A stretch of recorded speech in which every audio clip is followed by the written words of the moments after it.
우리 인간의 기술과 능력이 아무리 발전한다고 하더라도, 대단하다고 하더라도 여전히 인간이 해결할 수 없는 문제 가운데 하나가 죽음이라는 주제입니다.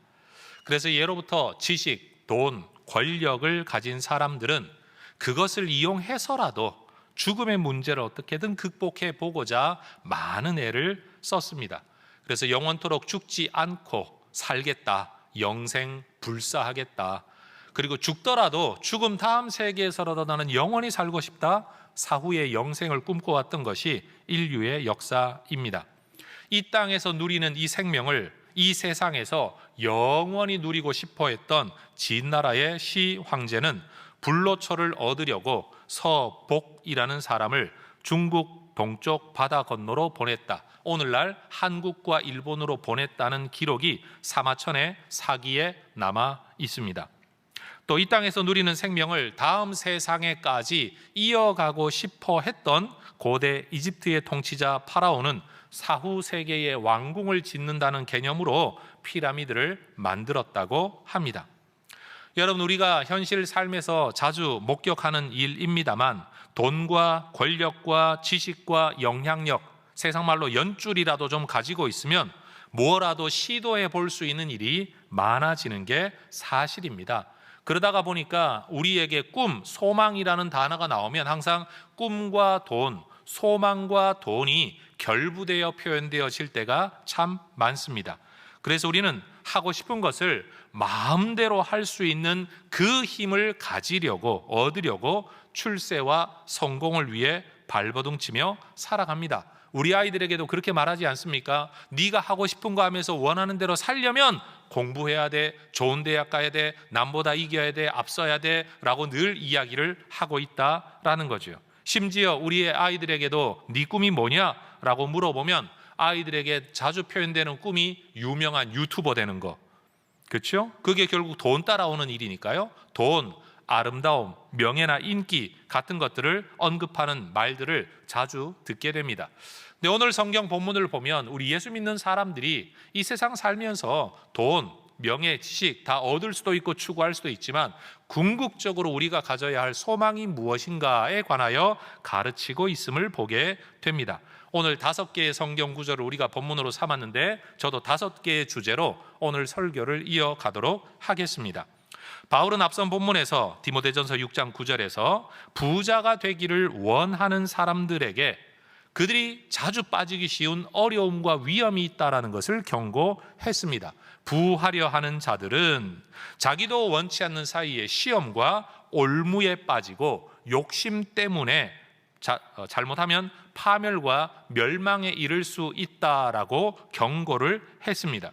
바울은 지금 돈 좀 더 벌고 싶은 마음을 아예 가지지 말아라, 그 이야기를 하고 있는 게 아닙니다. 더 벌려고 하는 마음만 가지고 살다가 보면 원치 않게 시험에 빠질 수 있다는 이야기를 하고 있는 겁니다. 사실 우리도 그렇지 않습니까? 여러분, 흔히 광고하거나 누군가가 솔깃한 이야기를 해요. 저기 어느 바다 앞에 옛날 중국을 오고 가던 보물선이 빠져 있는데 투자금 얼마만 내면 그거 대박 난다. 야, 이번에 이거 한번 분양받으면 네가 돈 1, 2천만 원만 집어넣고서도 한 달에 몇백만 원씩 꼬박꼬박 나오는 기막힌 오피스텔 상품이 있다, 뭐 이런 이야기 말이에요. 그리고 네가 이번에 적은 돈으로만 투자해도 대박, 너한테 뭔가가 돌아올 거다는 이야기를 듣게 됩니다. 저는 일단 투자할 돈도 없지만 그 이야기를 들을 때마다 이런 생각합니다. 그걸 왜 나한테 이야기해? 네가 하지. 그렇게 돈 벌 길이 있으면 자기가 하지 왜 굳이 나한테까지 와서 이야기를 하겠냐라는 생각 말입니다. 그런데 여러분, 우리가 잘 알다시피 누가 주로 사기를 당합니까? 머리 나쁜 사람이 사기를 당하는 게 절대 아닙니다. 여러분, 믿음 없는 사람이 사기당한다, 그것도 틀린 말입니다. 어떤 사람이 사기를 당하냐? 더 벌려고 하는 마음만 가지고 있다가 분별력을 상실하면 누구나 사기를 당할 수 있게 되는 겁니다. 바울은 교회 안에 많은 사람들이 더 많은 물질을, 조금이라도 나은 삶을 살려고 하는 노력, 그것을 지금 무시하고 있는 게 아닙니다. 그 마음 가지고 살다가 분별력 잃어버리면 삶이 큰 파멸에 이를 수 있다는 경고를 하고 있는 겁니다. 그런데 오늘 본문에서 17절을 보면 이번에는 부하려고 하는 사람이 아니라 이미 부하게 된 사람들, 뭔가를 좀 남다르게 성취한 사람들에게도 주의할 것이 있다라고 경고합니다. 그게 뭡니까? 마음을 높이지 말아라. 다시 말해 교만해지면 안 된다는 이야기를 하고 있는 겁니다. 여러분, 가난한 사람들은 자기도 모르는 사이에 의기소침해지거나 불평이 많아지거나 남에 대한 원망을 가지거나 아니면은 불특정 다수에게 대한 공격성을 가질 수 있는 위험성이 있다고 합니다. 전 세계 인류 역사를 돌아보면요, 전 세상을 그냥 세상을 다 뒤집어 엎어야 돼 라고 말했던 때를 들여다보면 가졌던 사람보다는 가지지 못했던 사람, 가지고 싶었지만 가지지 못한 사람, 내가 이렇게 살아봐야 달라질 게 없다고 생각하는 사람들이 소위 말하는 혁명의 주동 세력이 된 일들이 많다라는 것을 우리는 잘 압니다. 근데 반대로 재물이나 지식이나 능력이나 경험이나 외모, 여러분 이 자체는 죄가 아닙니다. 그런데 남들이 가지지 못한 것을 좀 가진 사람들은 자기도 모르는 사이에 교만에 빠질 수 있다라는 것을 바울이 경고합니다. 심지어 하나님께서도 이스라엘 백성들에게 이런 염려를 말씀하신 적이 있습니다. 신명기 8장 12절에서 14절입니다. 같이 한번 읽어볼까요? 내가 먹어서 배부르고 아름다운 집을 짓고 거주하게 되며 또 내 소와 양이 번성하며 내 은금이 증식되며 내 소유가 다 풍부하게 될 때에 내 마음이 교만하여 내 하나님 여호와를 잊어버릴까 염려하노라. 여러분, 하나님이 염려를 하신대요. 걱정하신대요. 천하가 아니죠, 천상천하의 하나님이 염려를 하신대요. 뭘 염려하는 겁니까? 오늘 본문에 나타나 있는 표현을 보면요, 배불러지는 것, 아름다운 집을 짓는 것, 안정되게 거주하는 것, 번성하는 것, 재산이 증식되는 것, 내 소유가 풍부해지는 것. 사실 성도 여러분들이 날마다 목사에게 기도 요청하는 제목 아닙니까? 우리가 부르짖어 기도할 때마다 사실 이 제목으로 하나님 앞에 기도하고 있는 것 아닙니까? 우리는 이것을 하나님이 주시는 은혜와 복이라고 여기고 그렇게 하나님 앞에 간구하고 있는데, 그것을 우리에게 허락해 주실 하나님은 정작 이 문제를 가지고 염려하고 계시다는 거예요. 왜요? 그것 때문에 교만해질까 봐, 그것 때문에 하나님을 잊어버리게 될까 봐 하나님은 걱정하신다라는 겁니다. 가지는 건 좋은 일이다 라는 말과 함께 가지는 건 위험한 일이다 라는 말도 가능하다라는 거죠. 여러분, 스파이더맨이라는 영화 보신 적이 있습니까? 거기에 여러분 이 피터 파커라는 한 고등학생이죠. 학생에게 특별한 힘이 생기죠.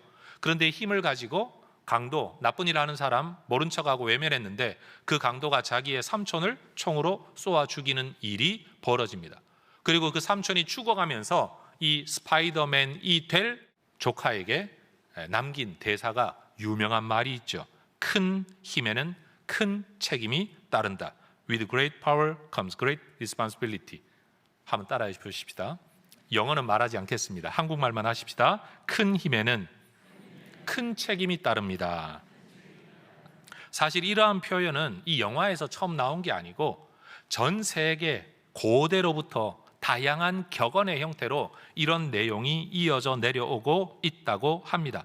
성경에서도 누가복음 12장 48절을 보면 많이 받은 자에게는 많이 요구할 것이요 많이 맡은 자에게는 많이 달라 할 것이다. 똑같은 내용 아닙니까? 이런 말씀이 있습니다. 여러분, 이미 많은 물질 또는 지식, 능력, 경험, 외모, 재능 등등을 소유한 사람들은 그것이 내가 수고하여서 얻은, 내가 쟁취한 것이다 라고 생각하는 것이 일반 세상의 논리입니다. 물론 능력이 무엇이냐, 능력주의 사회의 병폐가 무엇이냐, 요즘 유명한 서구의 한 학자가 그 주제를 제기하기도 했지만, 여러분들이 예수 믿는 사람들의 성경 관점으로 들어오면 우리는 이것을 내 수고와 능력으로 쟁취한 것으로 여길 것이 아니라 하나님에 의하여 우리에게 맡겨진 것이다 라고 여기는 것이 성경적 가치관이라고 성경은 가르칩니다.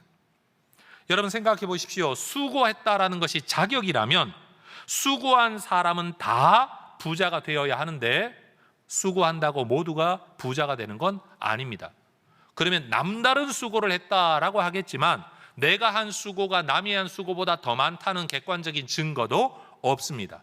그러면 내가 한 수고 그 위에 상황, 조건, 여건, 도움, 내가 계획하거나 의도한 것도 아니지만 뭔가가 어떻게 맞아떨어져서 되어진 것들, 신앙적으로 표현하면 하나님의 허락하심이 있었기 때문에 이 물질이 쌓여갈 수 있었다라는 것을 우리는 너무나도 잘 압니다. 그러니 소유로 인한 교만이라는 것은 남다른 뭔가를 가졌기 때문에 교만하다라는 것은 그것이 하나님으로부터 내게 맡겨진 것이라는 것을 잊어버렸기 때문에, 생각하지 않기 때문에 나타난 결과라는 겁니다. 여러분, 부유하다라는 물질에 있어서 부유함, 지식의 부유함, 경험의 부유함, 아니면 외모의 남다른 탁월함, 이 모든 것들은 하나님으로부터 허락되어져야 가능하다라는 점에서 은사라고 말할 수 있습니다. 따라하십시다. 은사는 특별한 목적을 위해 주어진 선물입니다. 능력입니다. 그래요. 은사는요, 하나님에 의하여 특별한 목적을 가지고 우리에게 맡겨진, 우리에게 주어진 능력 또는 선물을 은사라고 말할 수 있습니다. 그런 점에서 재물, 부함, 돈이라는 것도 하나님의 특별한 목적에 의하여 우리에게 맡겨진 은사라고 생각하는 것이 옳습니다. 여러분, 우리가 교회 밖에서 일반 세상을 살 때는 우리가 수, 복, 강, 령, 고종명 이런 걸 오복이라고 말을 하지 않습니까? 좋은 것들은 다 복이다 라고 말하는 개념 속에 살다가 보니까 교회 안에 들어와서도 좋은 건 복이다, 대신 그거 하나님이 주시는 거다 라는 생각 정도만 머물러 있는데, 오히려 거기서 한 걸음 우리는 더 나아가야 된다는 거예요. 그게 복이 아니라 은사다, 하나님이 특별한 목적을 위해 내게 맡겨주신 은사다라는 사고방식이 우리에게 필요하다라는 겁니다.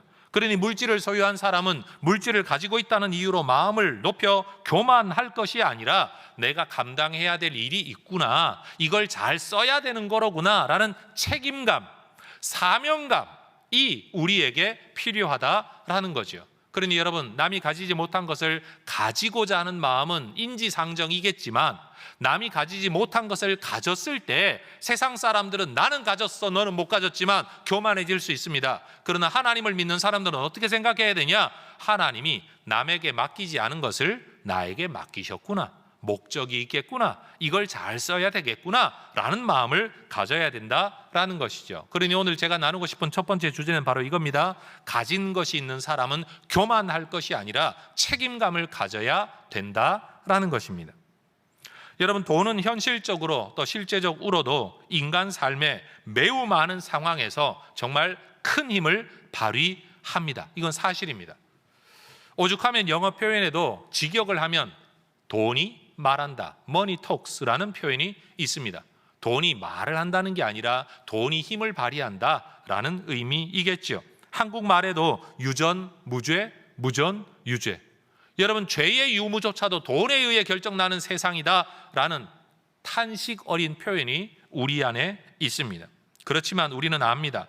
돈이 큰 힘을 발휘하지만 모든 상황에서 항상 힘을 발휘하는 것은 아니라는 것을 우리는 압니다. 다시 말해, 돈으로도 안 되는 일이 있습니다. 그렇죠, 여러분? 여러분, 자식 교육이 돈으로 됩니까? 자식의 인성이 돈으로 됩니까? 부부관계가 돈으로 만들어지는 겁니까? 돈으로 신앙이 만들어질 수 있는 겁니까? 돈으로 인성이 만들어질 수 있는 겁니까? 돈으로 안 되는 일이 정말 많다라는 걸 우리는 잘 압니다. 바울은 이런 상황을 두고 성경에서 말을 하죠. 17절에서 정함이 없는 재물에 소망을 두지 말아라.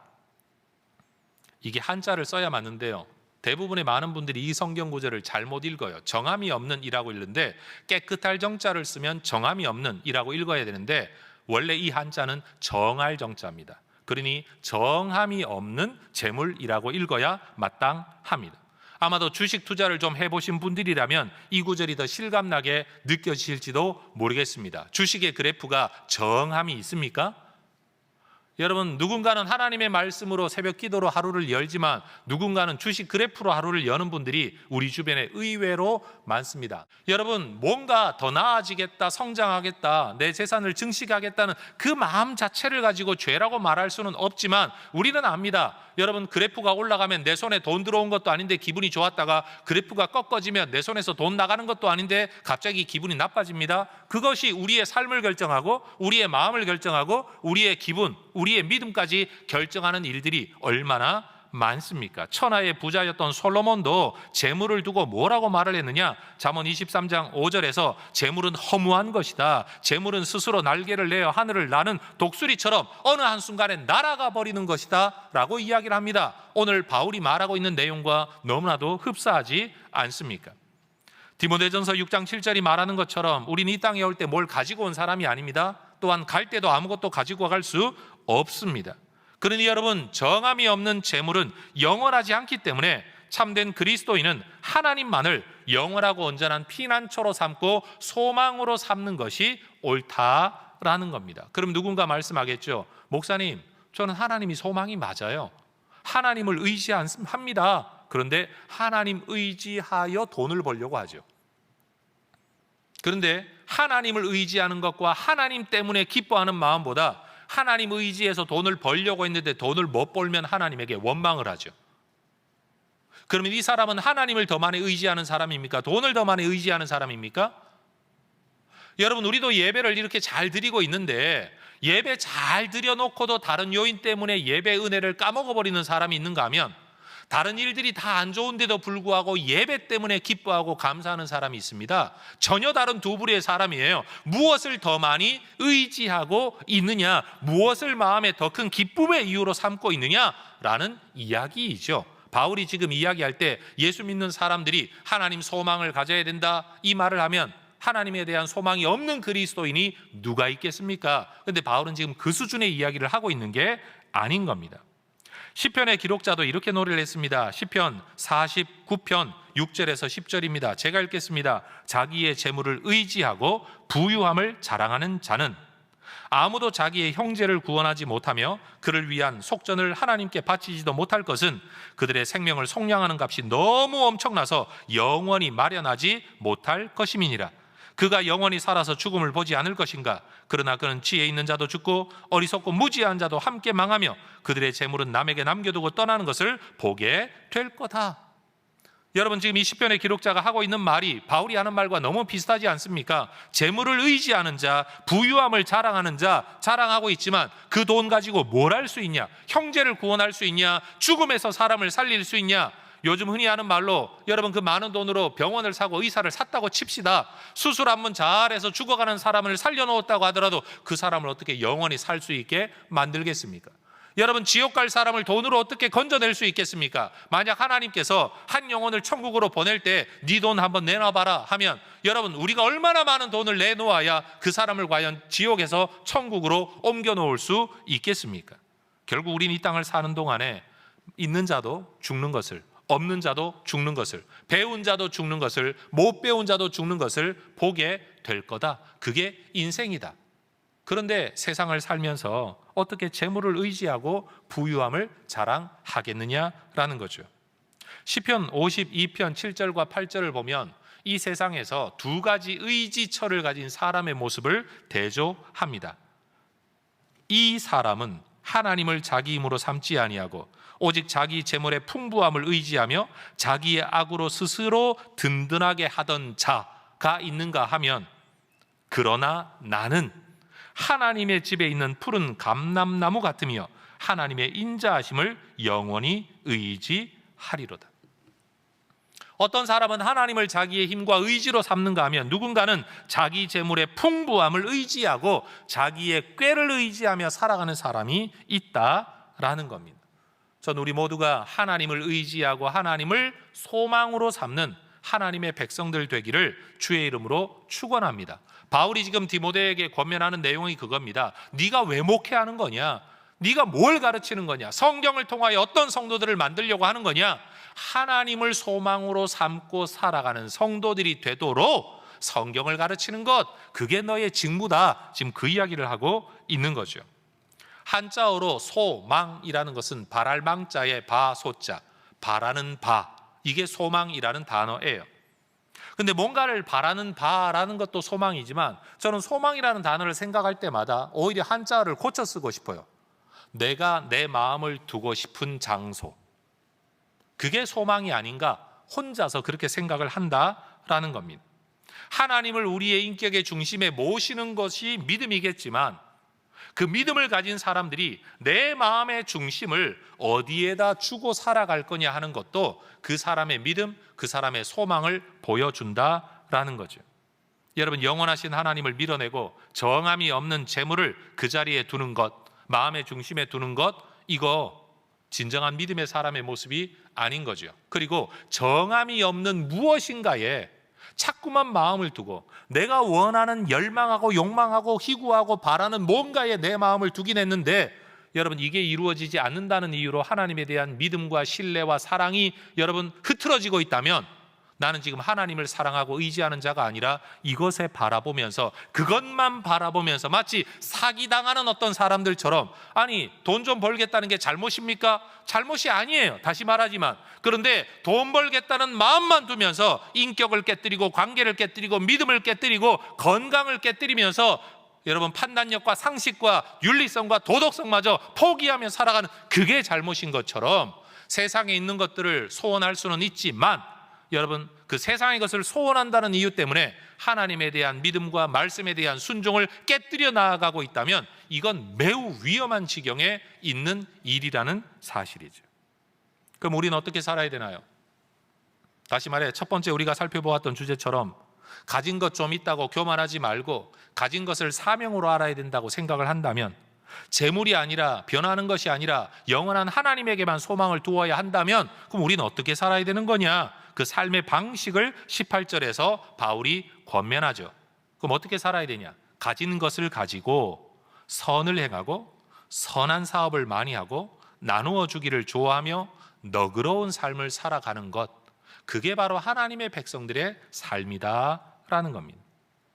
여기서 나누어 주기를 좋아하다라는 표현을 쓸 때 이 나눔이라는 단어를 쓰면서 바울은요, 우리가 교제하다라고 쓸 때 사용하는 단어 코이노니아, 교제라는 단어의 변형 형태인 코이노니쿠스라는 단어를 쓰고 있다고 합니다. 다시 말하면 나눔이라는 건 뭐냐? 교제의 방법이라는 거예요. 성경이 말하는 교제의 본질적 의미는 나눔이라는 겁니다. 그것도 일방적인 나눔이 아니에요. 내가 좀 더 가지고 있는 것을 그에게 나눠주고 그가 좀 더 가지고 있는 것을 내게 나눠주고, 내 마음의 아픔을 그에게 나누어 덜어내고 그의 마음의 아픔을 덜어 내가 나누어지고, 내 안에 넘쳐나는 기쁨을 나누어 그가 함께 기뻐하고 그 삶에 넘쳐나는 감사를 함께 나누어 나도 감사하게 되는 것, 여러분 이것이 바로 교제의 본질이라는 거예요.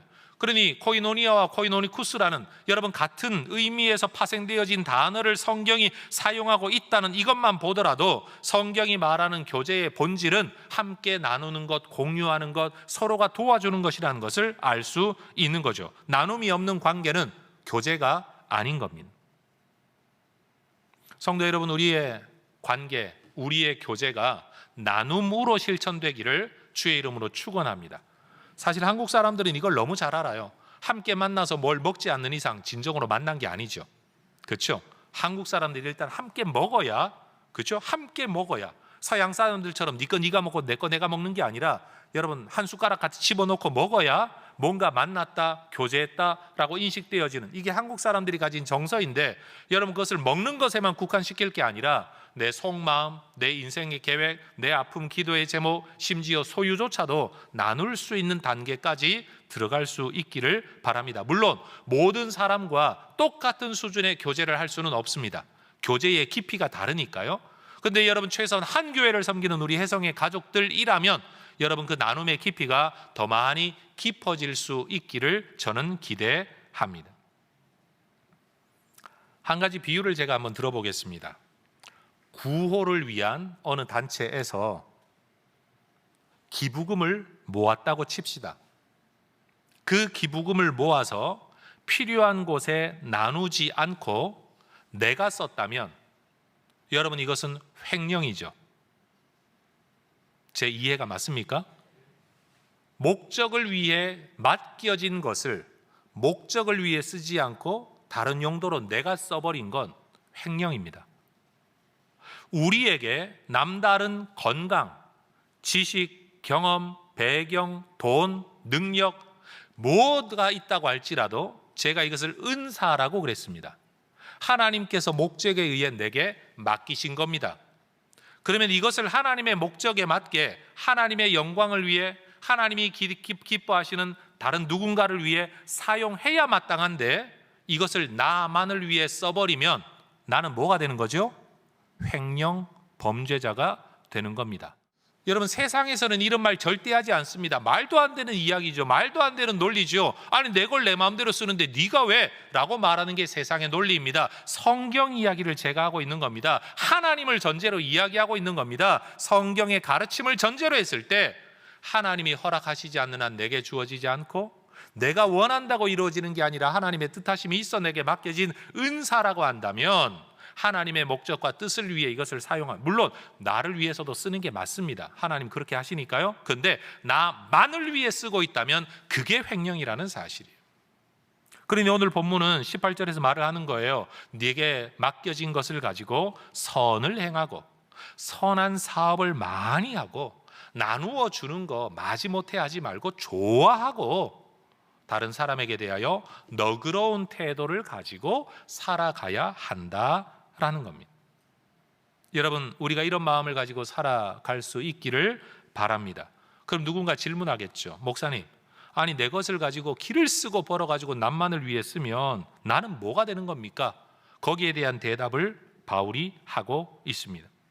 하나님의 뜻과 말씀에 순종하며 남에게 나누는 삶은 결코 헛된 일이 아닙니다.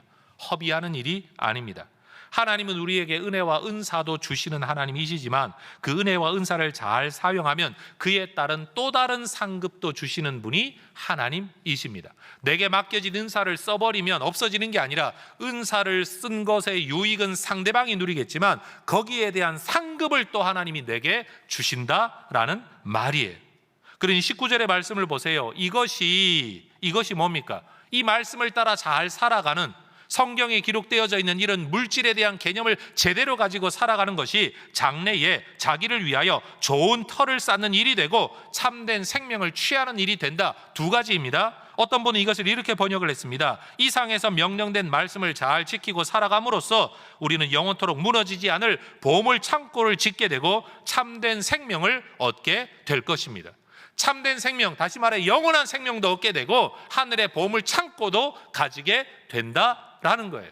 어떻게 하는 것이? 내게 주어진 것을 내 것이라고 생각하지 않고 맡겨진 것이라고 생각을 하고 나만을 위해 쓰지 않고 남을 위해 베풀 줄 아는 것. 여러분, 우리는 내세를 꿈꾸고 믿는 사람입니다. 그리고 천국의 상급도 믿는 사람입니다. 근데 질문 한번 해볼게요. 여러분, 이 땅에서 돈을 많이 쌓으면 그 돈 가지고 천국 갈 수 있습니까? 여러분, 빌딩 몇 채라도 사들면 그거 가지고 천국 갈 수 있나요? 이 땅에 있는 재물, 이 땅에 있는 지식, 이 땅에 있는 능력과 이 땅에 있는 외모가 천국에 가지고 들어갈 수 있을까요? 여러분, 천국 가서 우리가 어떤 모습으로 살게 될는지 모르겠습니다만은 중요한 건 천국 갔는데 대학 나온 거 가지고 줄서기 하지는 않을 거 아니에요. 얼굴 이쁜 거 가지고 줄서기 하지는 않을 거 아니에요. 좀 더 똑똑하다는 거 그거 가지고 말하지는 않을 거 아니에요. 여러분, 우리가 이 땅에서 살았던 삶의 양식과는 분명 다른 삶을 살아가게 될 텐데 이 땅에서 우리가 가지고 남달리 가졌다라고 자랑하고 뽐내고 감사하고 교만했던 내용들을 사실은 천국에 가지고 갈 수 있는 게 하나도 없어요. 그런데 예수님이 이런 말씀을 하셨습니다. 마태복음 6장 19절에서 21절 화면을 보시면서 함께 읽어 보겠습니다. 너희를 위하여 보물을 땅에 쌓아두지 말라. 거기는 좀과 동록이 해하며 도둑이 구멍을 뚫고 도둑질 하느니라. 오직 너희를 위하여 보물을 하늘에 쌓아두라.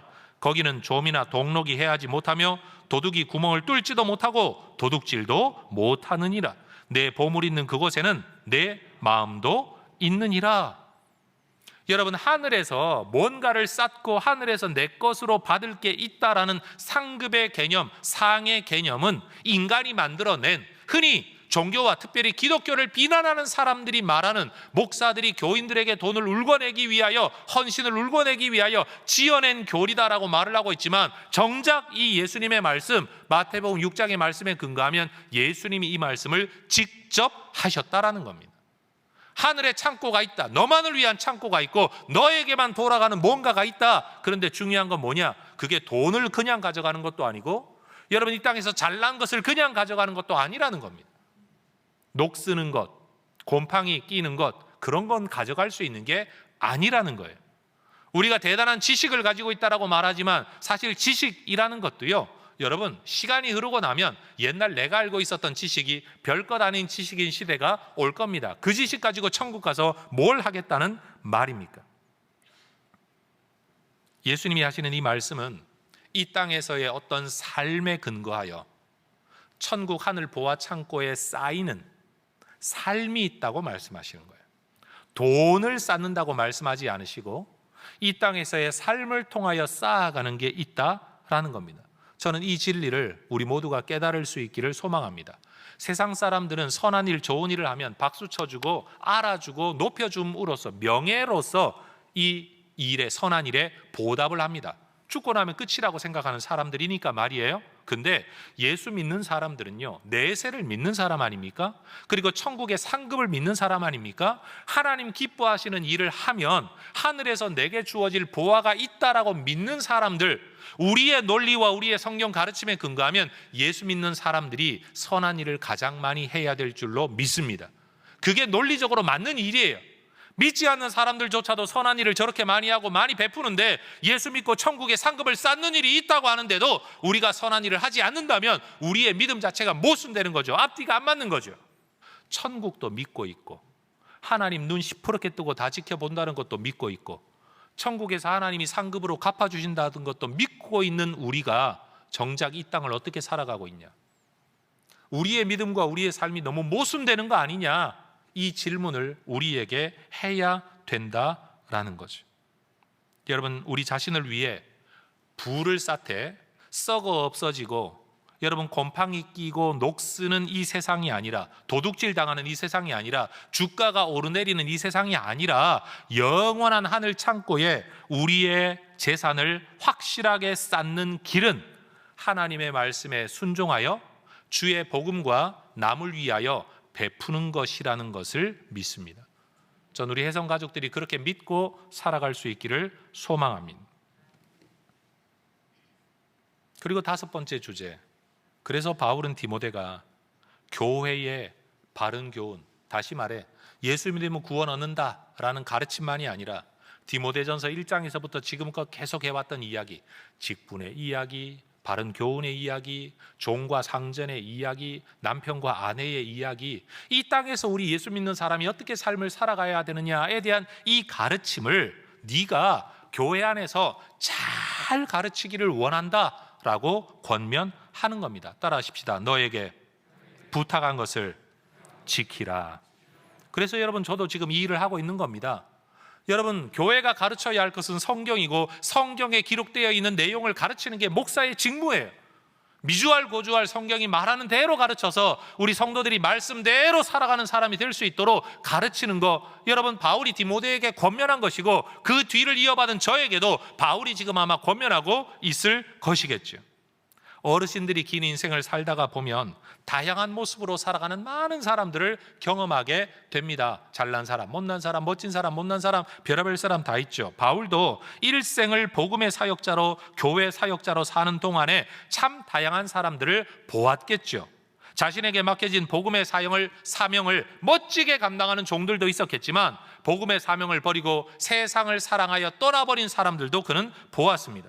자신에게 맡겨진 재물을 하나님 나라와 성도들 사랑, 세상 사랑을 위하여 멋지게 사용하는 성도들도 보았겠지만, 돈에 빠져가지고 시험에 들고 파멸하는 성도들도 그는 보았을 겁니다. 주어진 은사와 직분을 멋지게 감당하는 성도들도 보았겠지만, 직분을 망령되게 함부로 행하는 사람들도 보았을 겁니다. 그러면서 바울이 디모데에게 21절에서 말하는 거죠. 이것을 따르는 사람들. 그런데 이것은 바른 가르침이 아니라 다른 교훈, 잘못된 교훈이에요.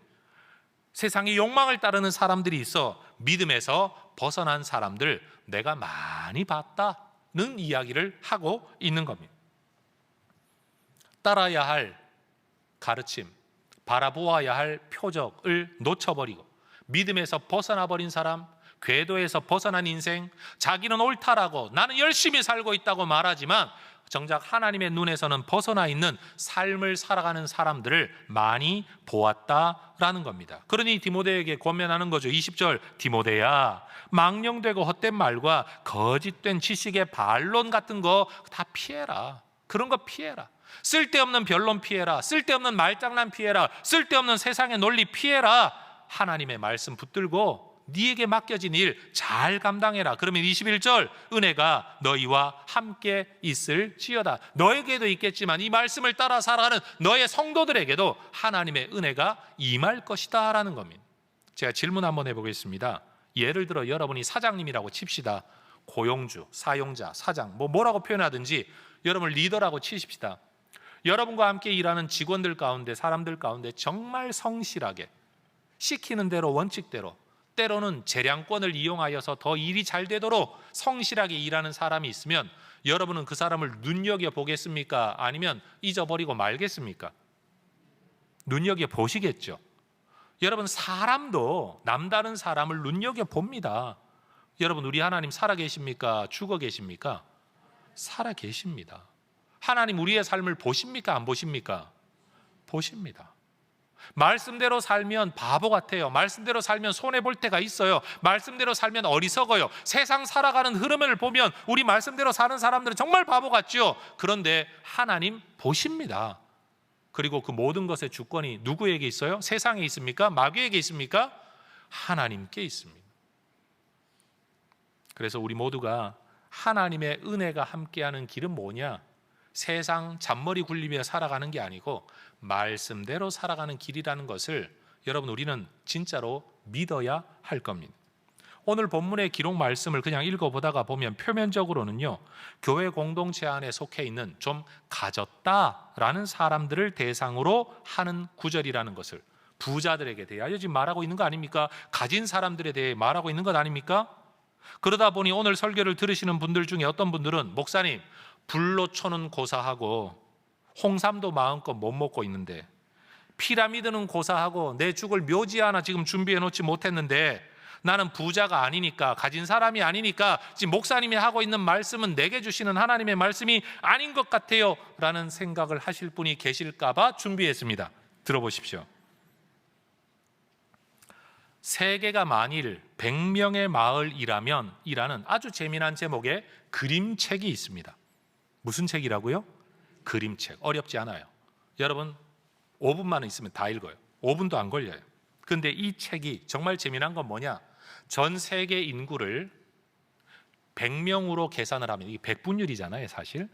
100명이라고 생각하는 한 마을로 간주하고 우리의 삶의 전 세계 인구의 어떤 분야의 통계를 낸 겁니다. 한번 생각해 보십시오. 10명이라 그러면 10% 안에 든다는 소리예요. 만약 여러분이 글을 읽을 수 있다면 여러분은 86명 안에 드는 교육받은 사람들입니다. 그냥 글을 읽을 수만 있다고 하면. 이 마을에는 20명이나 영양실조입니다. 여러분이 영양실조 아니고 살아간다면 80명 안에 드는 복받은 사람이에요. 이 마을의 한 명은요 지금 굶어 죽기 직전이에요. 이 마을의 15명은요 비만이래요.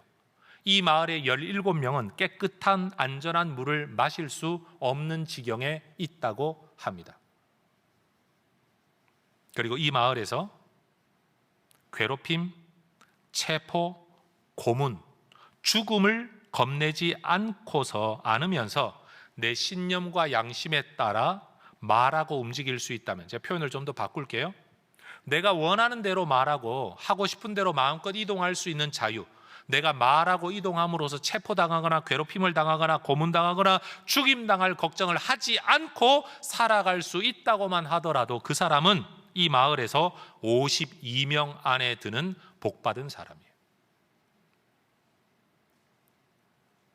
한 걸음 더 나아가 은행에 예금이 있고 지갑에 돈이 좀 들어있고 집안 어딘가에 잔돈이라도 굴러다닌다면 이 사람은요, 이 마을에서 부자 8명 안에 드는 사람이에요.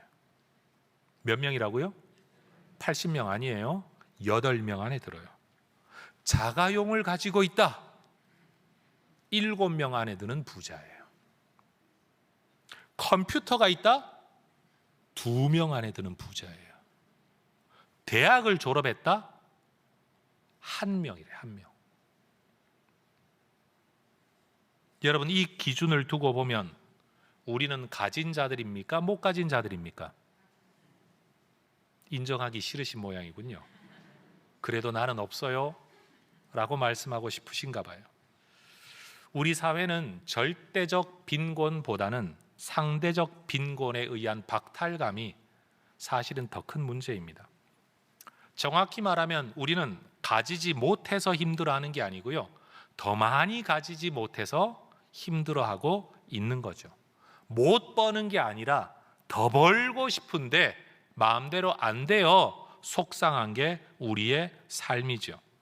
우리는 가진 것이 없어서 나누지 못하는 게 아니고 나눌 만한 것이 없다는 생각 때문에 나누지 않고 있는, 의지적으로 그렇게 우리가 마음먹고 있는 사람인 겁니다. 여러분, 이런 형편에 우리는 지금 무엇 때문에 염려하고 무슨 근심으로 우리를 찌르며 지금 살아가고 있고, 이런 우리는 무엇을 소망으로 삼고 있습니까?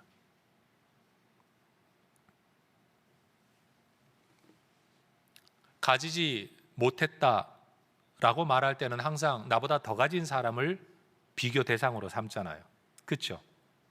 그리고 교만함은요, 항상 나보다 못한 사람을 대상으로 삼아요.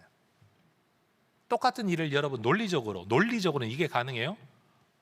나보다 못한 사람을 볼 때 교만할 게 아니라 나보다 못한 사람을 봄으로 내가 더 많이 가진 사람이로구나 감사할 수 있다면, 나보다 더 많이 가진 사람을 바라보면서 오히려 겸손할 수 있다면 얼마나 좋을까요? 근데 우리는 그렇게 살지 않아요. 정반대로 살아가지요.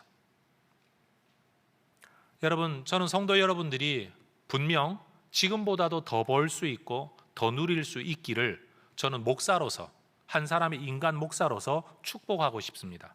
그렇게 격려하고 싶습니다. 그렇게 되기를 기도하고 있습니다. 실제로.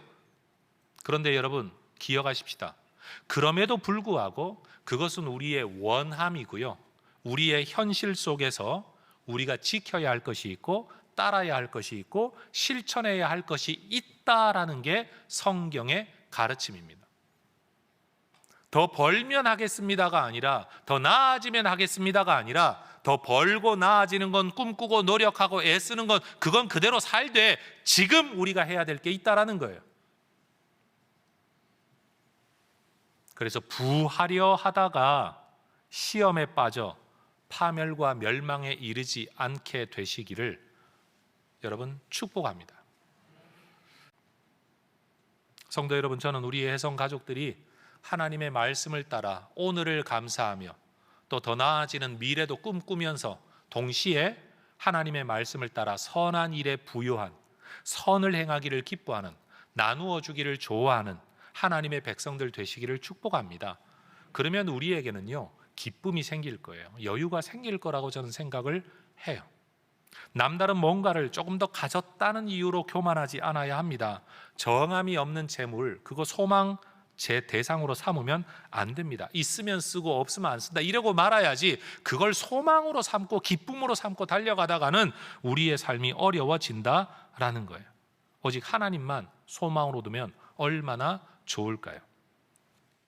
저는 우리 모든 성도님들이 예수 믿음으로 얻는 참된 생명만이 아니라 오늘 본문이 가르치고 있는 이런 돈과 나눔에 대한 말씀에도 잘 순종해서 여러분의 하늘 창고가 부요해지시기를 주의 이름으로 축원합니다.